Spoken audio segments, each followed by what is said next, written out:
The next case is Magalona versus Executive Secretary. The facts. Petitioner questions the constitutionality of the Philippine baseline law, and they contend that the law decreased the national territory of the Philippines. Some of their arguments are as follows. The Philippine baseline law reduces the Philippine territory in violation of Article 1 of the 1987 Constitution.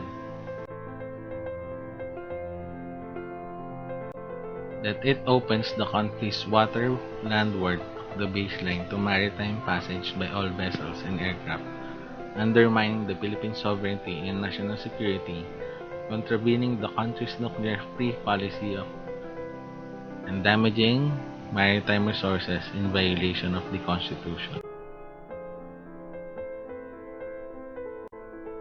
That the treatment of Kalayaan Group of Islands as regime of island is not only in the loss of large maritime area, but also prejudice the livelihood of subsistence fishermen.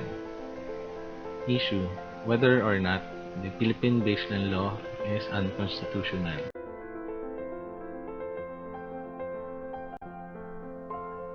The court said that it is not unconstitutional. It is a statutory tool to demarcate the country's maritime zone and continental shelf under the UNCLOS III, not to delineate the Philippine territory. It is a valid step in safeguarding the country's maritime zones. It also allows an internationally recognized delimitation of the breadth of Philippine maritime zone and continental shelf.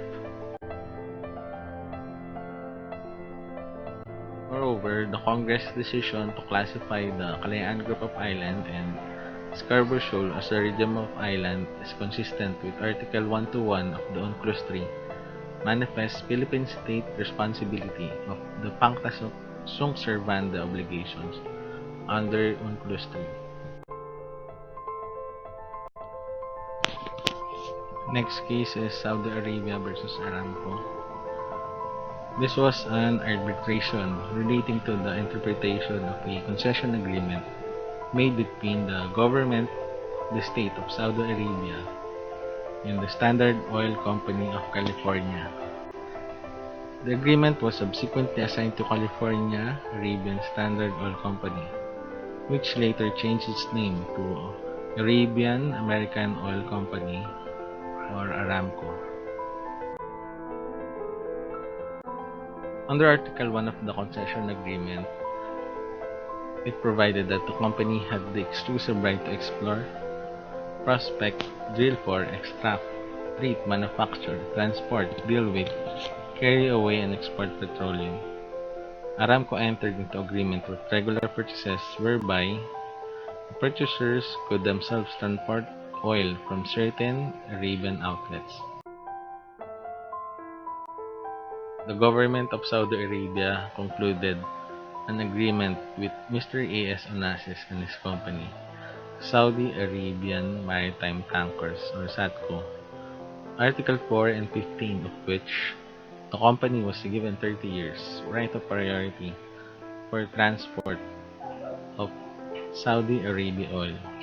The issue: whether or not the concession contract constitute legislative enactment.